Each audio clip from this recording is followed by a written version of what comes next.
Glória a Deus. Glória a Deus. Aleluia. Semana passada nós ouvimos aqui uma palavra abençoada sobre a raiz de amargura, sobre a questão do perdão. Tema muito importante, um tema que merece um estudo aprofundado. Tem livros sobre isso inteiros, né? Livros com mais de 200 páginas. É importante, irmãos, porque esta é uma estratégia de Satanás. E como nós estamos no meio de uma escola, nós precisamos, assim como na escola secular, nos aprofundar nos assuntos. Porque se a gente só ouve uma vez, a gente perde aquilo. Agora, se a gente ouve, vai pesquisar, vai se aprofundar, a gente é livre e a gente então pode também estar ajudando outras pessoas, que é o nosso chamado, em nome de Jesus. Hoje eu quero falar um pouco a respeito da questão ainda da batalha espiritual, do que estamos vivendo nos últimos dias. Você sabe que na Bíblia aparece 270 vezes aparece na Bíblia a palavra o Senhor dos Exércitos. Isso quer dizer para nós que o nosso Deus, Ele tem um nome na Bíblia de destaque. Ele tem um nome que ele está, digamos assim, talvez seja um dos nomes de Deus mais citados na Bíblia. Talvez o nome, o Senhor dos Exércitos, seja o nome de Deus mais citado na Bíblia Sagrada. Eu não me recordo se Deus tem um outro nome citado na Bíblia mais de 270 vezes. E qual é esse nome? O Senhor dos Exércitos. Se o Senhor que nós servimos, se Deus a quem nós servimos, Ele é citado 270 vezes como o Senhor dos Exércitos, isso quer dizer que eu e você estamos no meio de uma guerra. No meio de uma guerra. Porque a Bíblia não diria de Deus, o Senhor dos Exércitos, tantas vezes, se não houvesse uma guerra.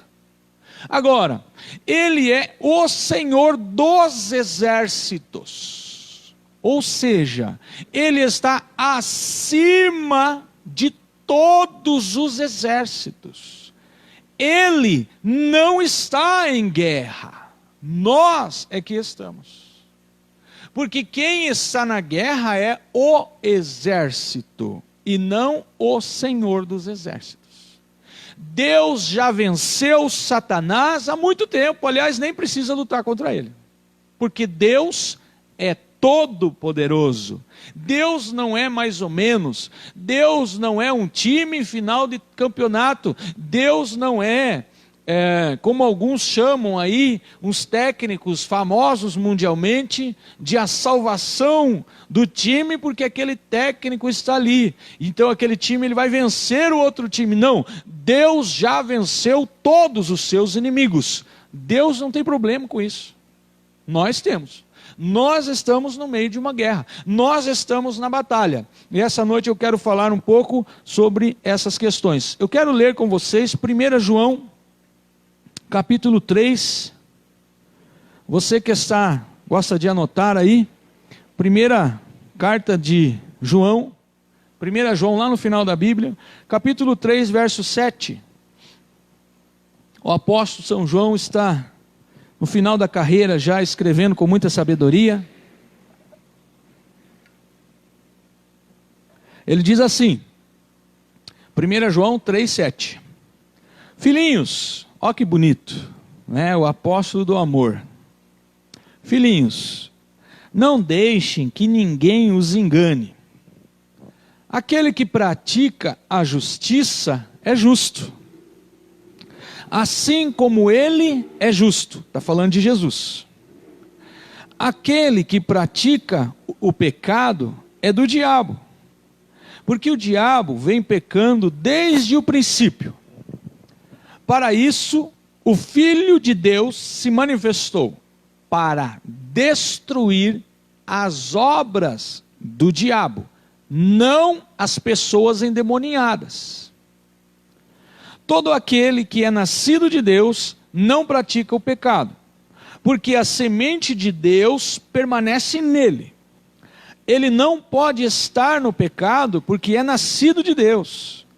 Desta forma, sabemos quem são os filhos de Deus e quem são os filhos do diabo. Quem não pratica a justiça não procede de Deus. E também quem não ama a seu irmão. Amém.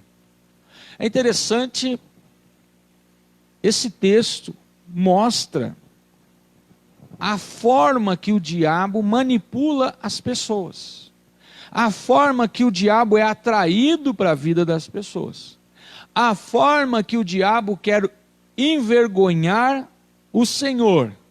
Esse texto mostra para nós, aleluia, a maneira que o diabo às vezes quer derrubar as coisas, né? Chutar as coisas.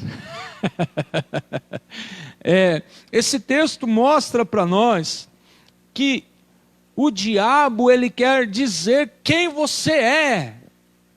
Agora imagine, irmãos, imagine eu acreditar num bicho que é o maior mentiroso da história, quando ele diz quem eu sou. Você não é o que o diabo diz que você é, você não é o que o mundo diz que você é, você não é o que a propaganda na televisão diz que você é o que a Bíblia diz que você é, filhinho do Deus Todo-Poderoso.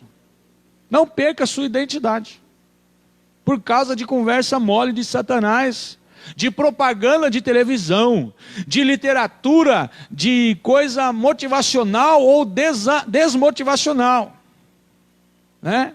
Tem uns escritores de autoajuda de hoje em dia, que é tão maravilhoso, que você lê um livro de autoajuda, você já não vê a hora de lançar o outro. Por quê? Porque eles querem criar e gerar dependência de você na autoajuda que o homem pode dar. Quando eu e você dependemos da ajuda do alto, que só Jesus pode nos dar, e o Espírito Santo quer nos trazer. Não é em literatura humana que nós vamos tirar a nossa identidade. Não, a nossa identidade está dentro da semente que João disse aqui. Todo aquele que é nascido de Deus tem dentro dele uma semente sobrenatural, uma semente celestial, uma semente do reino. O problema é que às vezes está meio sufocado. João 8,32, todo mundo conhece de cor esse texto. Conhecereis a verdade, e a verdade vos libertará. Veja, quem liberta é Jesus. A gente fala, né? Jesus vai te libertar. Na verdade, quem me liberta, quem te liberta é a verdade. E a verdade é a palavra. E a palavra também é Jesus. Agora ficou ruim, né? É que João 14,6 diz que Jesus é o caminho, a verdade e a vida. Então pensa assim, Jesus veio na terra e viveu 33 anos cumprindo 100% do Velho Testamento e da lei. Ele é a verdade. E estabeleceu um novo pacto, a nova aliança, baseada no derramar do seu sangue, que é o Novo Testamento, continuidade da verdade. Então, para você ser livre, você só precisa decorar o Velho e o Novo Testamento. Simples assim. Se você já assistiu o filme O Livro de Eli, sabe do que eu estou falando. Se não assistiu, um bom programa para assistir. O Livro de Eli. Assista. Agora, se eu decoro a Bíblia inteira e vivo o que eu decoro, então o diabo não me engana mais. Então Satanás já era. Pastor, mas você está falando para eu decorar a Bíblia inteira? Sim, é por isso que Josué diz assim: senta e medita no livro desta lei de dia e de noite. Por quê? Para que você possa entender, decorar, comer. Tem o profeta na palavra de Deus que ele diz assim: comi a tua palavra. Mas aí a gente lê, às vezes, aquele versículo que vem no WhatsApp, no grupo, e é o nosso alimento do dia. Mas Satanás tem uma artilharia pesada, enquanto nós estamos perdendo tempo lendo talvez pouco demais, ou nada. Ou pior, alguns até lê bastante, mas não pratica o que lê. Só tem duas maneiras de uma pessoa errar na vida. Segundo a palavra de Deus, Mateus, se não me engano, capítulo 22. Errais por não conhecer as Escrituras e nem o poder de Deus. Só isso. Se eu e você conhecemos a palavra de Deus e o poder de Deus, ninguém nos enganará. É isso que João está dizendo. Não vos deixe enganar. Né? É a verdade que vai nos libertar. É a verdade que nos ajuda a deixar o diabo humilhado. É a verdade que hoje está tão disseminada, espalhada por tantos lugares. Ontem, acho que foi ontem, uma noite dessas aí eu estava sentado no sofá, e aí eu peguei o celular e fui abrir o Instagram, e tinha, sei lá, 50 lives, tudo ao mesmo tempo. Eu pensei, meu Deus, e agora? O que eu vou ver? O que eu vou assistir? E tinha pastor fulano, pastor ciclano, pastora beltrana, missionária, apóstolo, profeta, evangelista. Estava ali a Bíblia inteira, o sacerdócio total. Estava tudo ali nas lives, cheio. Todo mundo. Mas olha, irmãos, dava para ficar ali, acho que até Jesus voltar assistindo live. Então a palavra de Deus nunca foi tão pregada, mas nunca foi tão mal vivida. Lê, mas não pratica. Conhece, mas não desenvolve. Sabe o que deve ser feito, mas não pratica. Então esse divórcio entre o conhecimento e a prática é o pior momento. A Bíblia está aí solta, para todo mundo ler. Quase todo mundo, né? Tem algumas etnias que ainda não foi traduzida. Mas para nós aqui está aí solta. Então nós precisamos conhecer a palavra e viver a palavra, praticar a palavra. Alguns dias atrás eu precisei tomar uma decisão muito importante. Talvez a decisão mais importante desse ano até agora. E eu fiz o passo a passo do que a palavra de Deus orienta que seja feito. Primeiro, eu conversei com a minha esposa. Segundo, eu procurei sábios conselheiros. Terceiro, eu falei com Deus e deixei na mão dele para pesar o meu coração e me dar a melhor direção. Com esses 3 passos, que é o que a Bíblia orienta para se tomar uma decisão importante, quando eu recebi a proposta, eu ia tomar um caminho. Depois dos 3 passos, o Senhor limpou meu coração e eu tomei o caminho contrário do que eu estava querendo no começo. E hoje eu estou em paz. O problema é que às vezes a gente recebe uma proposta, recebe uma ideia, aquilo até parece maravilhoso, até coisa boa, não tinha nada de ruim, mas a gente na ansiedade, na insegurança ou na cabeça da gente, a gente acha que é o caminho de Deus, mas quando a gente vai na palavra, a gente vê que tem um percurso, tem um processo para tomar uma decisão. Principalmente uma decisão importante. Eu não estou falando de comprar coxinha ou quibe, eu estou falando de algo importante, algo fundamental, algo que vai mudar o seu dia a dia, vai mudar a sua realidade. Você precisa saber, através da palavra, como tomar a decisão.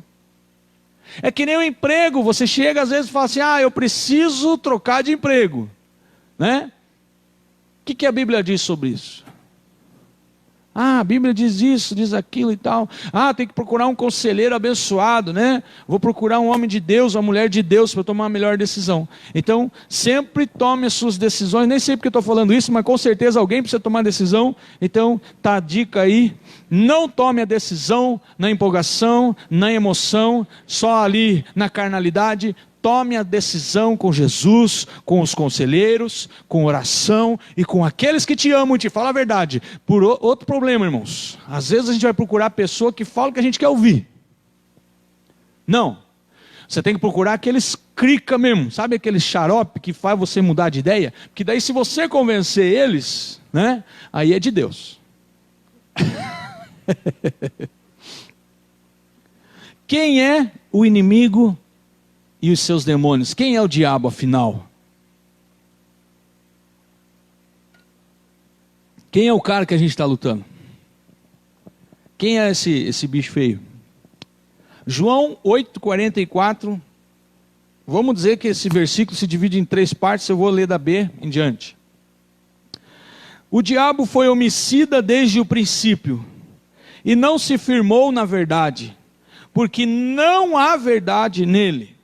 Quando ele profere mentira, fala do que lhe é próprio, porque é mentiroso e pai da mentira. O seu inimigo é mentiroso.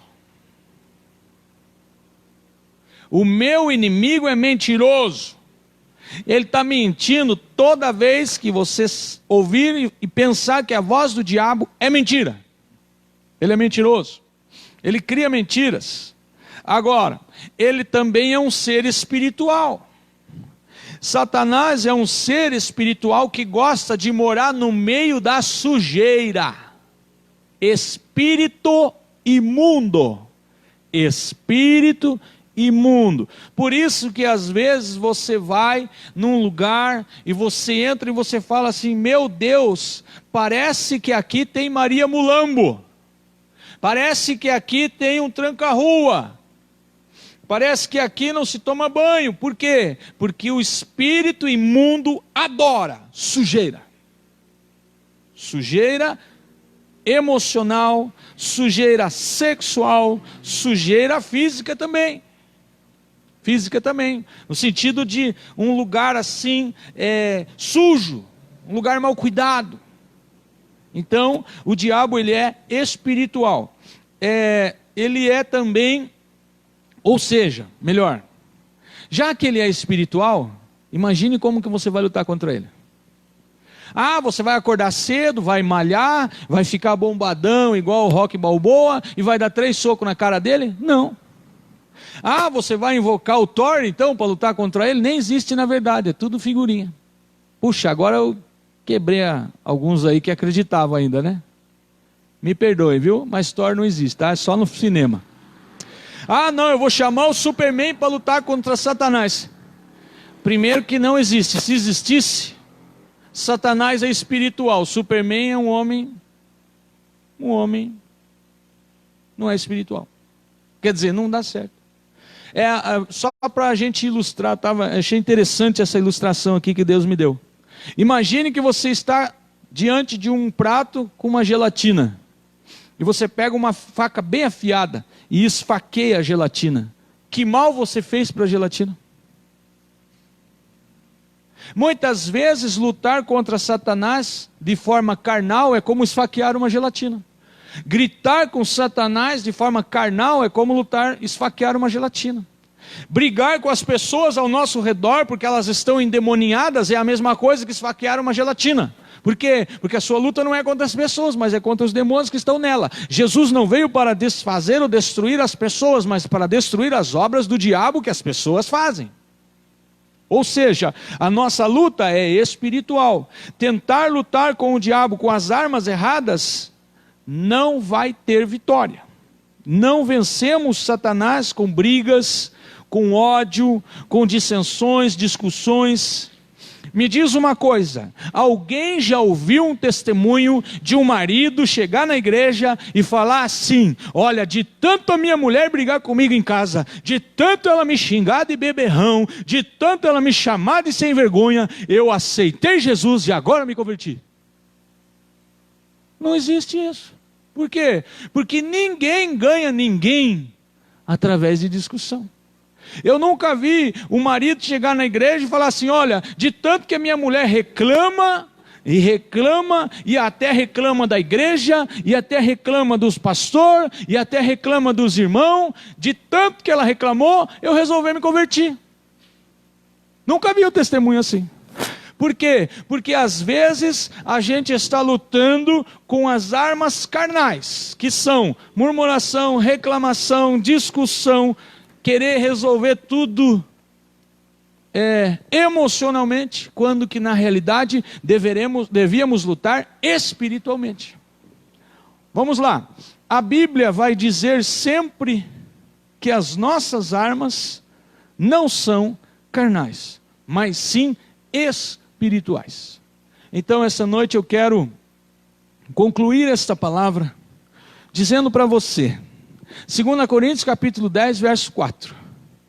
As armas da nossa milícia não são carnais, mas poderosas em Deus para destruir fortalezas demoníacas, fortalezas de pensamentos, fortalezas de ideais. Eu vejo muitas discussões nas redes sociais nos últimos tempos, Facebook principalmente, né? Um querendo dizer que Deus é isso, outro querendo dizer que Deus é aquilo, um dizendo que pode comer não sei o que, outro dizendo que não pode, um dizendo que tem que guardar isso, outro dizendo que é comunista, socialista. Irmãos, isso aí é bobagem. Isso é bobagem. Por quê? Porque a nossa luta não é contra as pessoas que lá postam as coisas. A nossa luta tem que ser espiritual. Nós devemos amar ao próximo e não ficar aí batendo nas pessoas. É claro que nós temos direito de opinião. Cada um escreve o que quer. Nós somos livres, graças a Deus. Podemos escrever o que quiser. Agora, de cada palavra escrita e falada, nós vamos prestar conta para Deus. E isso até quem não crê. Até quem não crê, porque aquele homem que foi para o inferno e implorava para que pudesse alguém ir falar para o seu pai e seus irmãos, ele não creu, foi para o inferno e ele queria misericórdia, mas ele vai prestar conta de cada palavra que ele falou ou que ele escreveu diante de Deus. Até aquele que não acredita. Por quê? Porque o Deus, ele é o soberano, é o todo-poderoso. A Bíblia diz que todos irão estar diante do tribunal de Deus um dia. Romanos capítulo 6, versículo 2. A Bíblia diz assim: de modo nenhum, nós que estamos mortos para o pecado, vamos viver nele. Esse é o princípio de vencer a batalha. Eu gosto muito de ouvir algumas mensagens de um pastor americano que ele não tem muito assim habilidade com redes sociais, internet, essas coisas. Ele fala inclusive que ele não tem nem e-mail. Ele tem um e-mail que uma senhora criou para ele, e como ele não utiliza tecnologia, essa senhora imprime os e-mails que mandam para ele e entrega na porta da casa dele. E ele é um pregador mundial. O nome dele é Dan Mohler. Ele dá treinamento em escolas sobrenaturais. É um dos pastores que treinou, inclusive, Tel Hayashi aqui do Brasil. Vários outros grandes nomes da Avivalistas da atualidade. Ele é um dos... Aliás, ele foi o discipulador do Todd White. Né? E foi tipo assim, o irmão mais velho do Todd White. Andavam no mesmo carro conversando sobre a palavra de Deus. E é interessante que o Dan Mohler diz o seguinte: o maior erro do cristão é achar que pode lutar contra o pecado. Até eu fiquei confuso quando eu vi isso. Falei, mas como assim?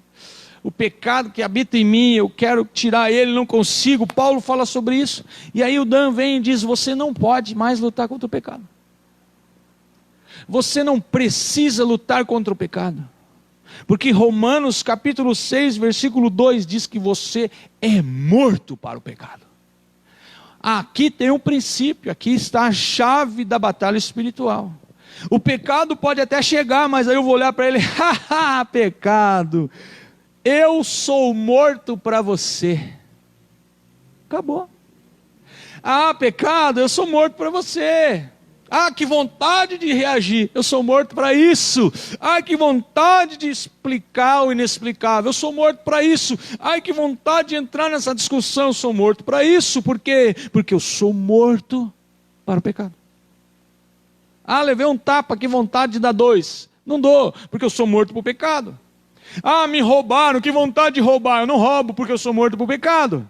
Ai, que vontade de contar uma mentira. Não falo, por quê? Porque sou morto por pecado. Ai, que vontade, né? Ah, mas pastor, a gente vive num mundo contaminado. É verdade, está contaminado. Coronavírus, né? Coronavírus. Está contaminado o mundo, irmãos. Aí o que a gente faz? A gente bota uma máscara, a gente passa álcool gel, a gente lava a mão 10 vezes por dia, a gente não pega no irmão, a gente não fala perto das pessoas. Por quê? Porque a gente está lutando contra o que está contaminado, para não ser contaminado. Agora, se a gente estivesse morto, morto não é contaminado. Cristo vive em mim, não sou mais eu quem vivo, eu estou morto para o pecado. Ó diabo, aonde você estiver ouvindo esta palavra, nós somos o povo da cruz, mortos para o pecado. Esta é a palavra, esse é o princípio da batalha espiritual. Ai, que vontade de reagir, ai, mas o meu temperamento... Teu temperamento está morto.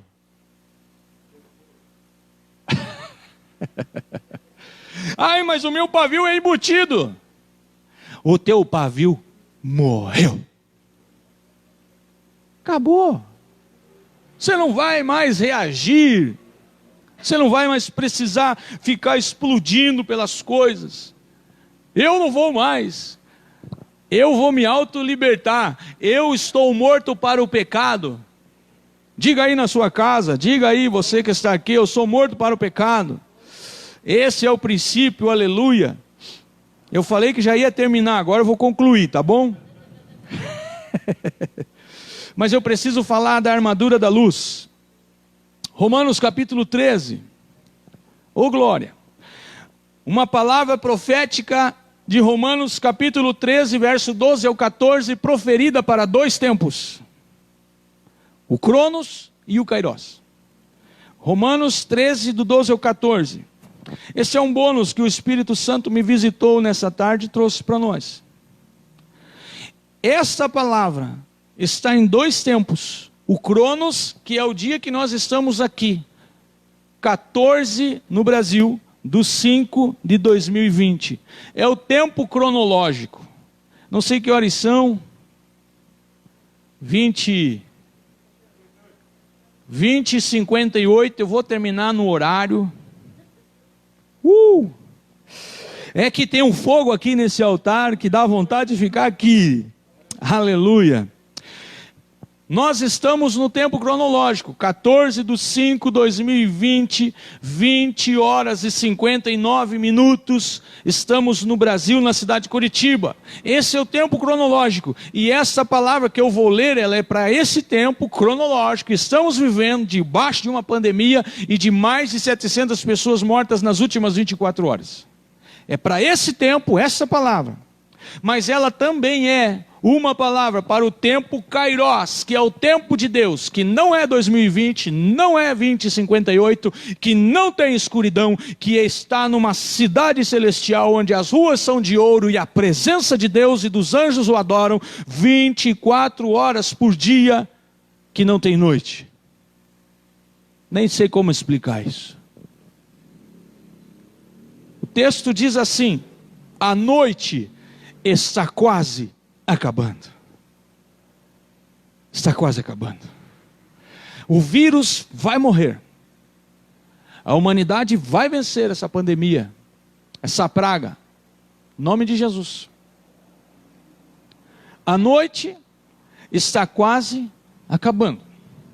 O dia logo vem. Vai amanhecer. Mas não é o dia de amanhã 15 é o dia do Senhor. Mas também é o dia 15, amanhã, no Cronos. O dia vem, irmãos. O dia vem. O dia logo vem. Portanto, ele dá uma sugestão. Olha que tremendo. Portanto, deixemos de lado as obras da escuridão. Batalha espiritual é isso. É viver como se fosse dia, sempre. Deixemos de lado as obras das trevas, da escuridão. E vistamo-nos, colocamos a roupa, a armadura da luz. Olha que coisa linda. Paulo escreve aos Efésios, capítulo 6, sobre a armadura de Deus. Aos Romanos, quando ele anuncia o fim de uma praga, de uma maldição, de uma situação difícil que o povo de Deus iria viver, ou então quando ele anuncia que Jesus vai voltar, ele diz para nós nos revestir da armadura da luz. E o que é isso, pastor? A armadura da luz, ela traz debaixo dela um novo comportamento. E ele diz, sugestão de Paulo, comportemo-nos com decência, né? Com decência. Hoje tem tanta live que hoje eu dei muita risada, irmãos. Por causa das lives que a pessoa famosa vai fazer e acontece um acidente, né? Uma queda, o outro lá fala uma coisa errada, o outro lá não sei o quê. Então assim, tem muita coisa indecente por aí, né? Então Paulo está sugerindo aqui, comportemo-nos com decência, como quem age à luz do dia, não em orgias, bebedeiras, imoralidade sexual, depravação, não em desavença. O irmãozinho, a irmãzinha que gosta de discutir dentro de casa, deixa eu falar uma coisa para você. Olha para mim aqui, presta atenção. Desavença dentro de casa está no mesmo nível que imoralidade sexual, citada pelo apóstolo Paulo. Está aqui no texto. Orgia, tem gente que critica os mundanos que fazem orgias, mas vivem quebrando o pau dentro de casa. É a mesma coisa. Segundo a palavra aqui,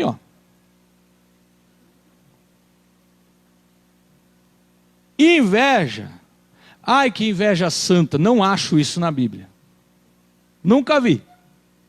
Inveja santa na Bíblia, nunca vi. O que eu posso ter no coração é admiração pelo irmão que canta bem, toca bem, até melhor que eu, que está mais disciplinado, estuda melhor, mais, né? Eu posso admirar pessoas, aliás, eu posso até elogiar as pessoas pelo carro que ela tem, se ela não tiver um carnezão em casa, que às vezes tem um baita de um carro, mas tem um carnê que é maior que a Bíblia, então também não sei, né? Então assim, às vezes eu admirar a pessoa, glória a Deus, eu posso até dar os parabéns, puxa, como você está legal, nossa, olha como caiu bem você, né? Isso, aquilo, tal, admirar, recompensar pessoas, dar presente, isso tudo é bom. Agora, inveja, irmãos, não é de Deus. Pelo contrário, olha o que ele diz, pelo contrário, revistam-se do Senhor Jesus e não fiquem premeditando como satisfazer os desejos da carne. Pare de ficar combinando churrasco para depois da pandemia. Isso é premeditar, satisfazer o desejo da carne. Comece a premeditar vigília de oração, busca de um encontro com Deus, ficar uma semana na chácara orando, jejuando 40 dias só com água, porque isso é premeditar os desejos do Espírito. Pastor está proibindo o churrasco. Não. Mas churrasco satisfaz, inclusive é a minha carne, amo. Se você que está assistindo quiser me convidar, estou indo. Vou de máscara, não tem problema. Agora, Se a gente todo dia acorda com aquela coisa, não, eu vou combinar um negocinho, vamos lá combinar, para a gente fazer isso e aquilo, cineminha e tal, futebolzinho, papapá, satisfazer os desejos da carne. Todo dia a gente fica sempre buscando, sendo que o espírito fica fraco, o diabo atenta, cai no pecado, Satanás entra, endemonia a pessoa e vai todo mundo para o inferno. Isso não, a gente precisa começar a fazer planejamento espiritual para se fortalecer no espírito e então derrotar Satanás. Por quê? Nós somos mortos para o pecado. Em nome de Jesus. O dia logo vem. O dia logo vem. Está acabando essa fase de isolamento social. Só que depois disso, vai ser dia. Sabe o que o dia vai revelar? O que eu e você fizemos no isolamento. Se a gente se encheu mais de Cristo e a sua palavra, ou se a gente se encheu de carnalidade e está fraco, frouxo e derrotado pelo diabo. Isolamento, às vezes, é muito prático para nós cair nas tentações da carne. Não é essa a ideia. Toda vez que o povo de Deus teve que fazer isolamento, ele precisava buscar mais a Deus. E a Bíblia diz que toda vez que o povo buscou mais a Deus, que o povo andou nos caminhos de Deus, Deus ouviu, Deus veio e Deus se manifestou, e Jesus vem e Ele está vindo, e vai ser dia, e vai aparecer as obras que nós estamos trabalhando nelas, que sejam obras para a eternidade inteira, que seja um tempo novo de Deus, um tempo de cura, de transformação, que nós possamos aproveitar bem esse tempo. Sabe o salário do pecado, o que é? Não é uma semana ruim. O salário do pecado, Oswaldo Lobo fala sobre isso. Ele diz que o salário do pecado não é um dia mau, depressivo, não é uma dor de barriga, uma diarreia. Isso não é o salário do pecado. O salário do pecado é a morte e é a exclusão total da presença de Deus sobre nós. Esse é o salário do pecado, é a morte. Ai, pastor, já tive uma semana ruim, perdi um filho. Isso não é o salário do pecado.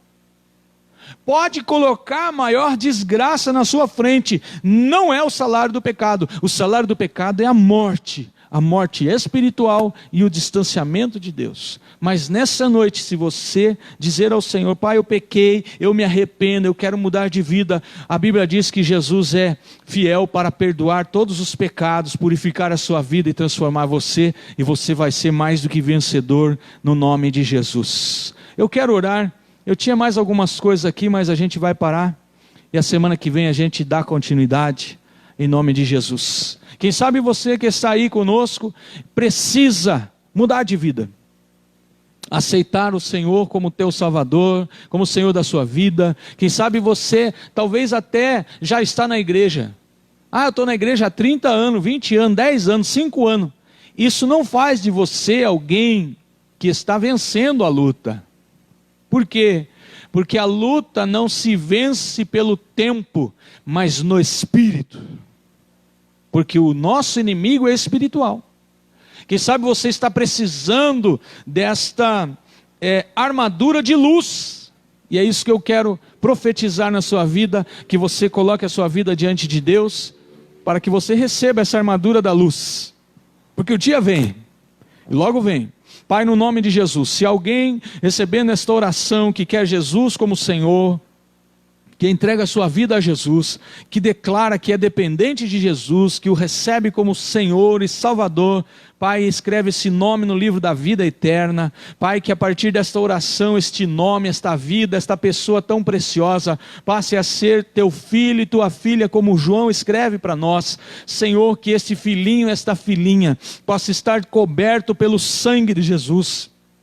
Que que os seus pecados, os pecados desta pessoa, ó Deus amado, possam ser por ela confessados diante de Ti, da Tua presença, e que cada um deles seja perdoado, que o sangue de Jesus esteja, Senhor, sobre cada uma dessas vidas, liberando o perdão desses pecados, ó Pai querido. Senhor, quem sabe até aqueles pecados mais ocultos, mais escondidos no pensamento, aquele pecado na lascívia, na inveja, da discussão, Senhor, que todos eles sejam cobertos pelo sangue de Jesus, que o Teu filho e a Tua filha que nos assiste, que recebe esta palavra, possa ser transformado à Tua imagem, à Tua semelhança. Ó Deus, eu oro também por aqueles, ó Pai, que precisam da armadura da luz, porque o dia logo vem, e eu quero que este dia logo venha mesmo, este dia onde nós estaremos livres da pandemia, livres, Senhor, de todo esse isolamento, de todo esse medo, de todo esse tempo de perseguição, e também livres para a eternidade.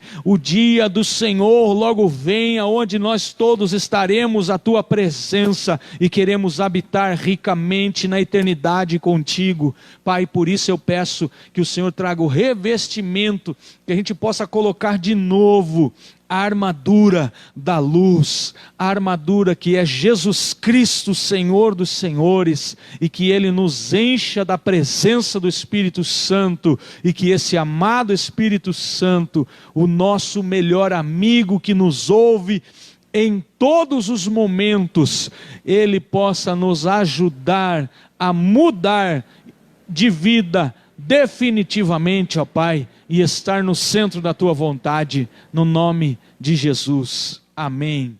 Louvado seja Deus.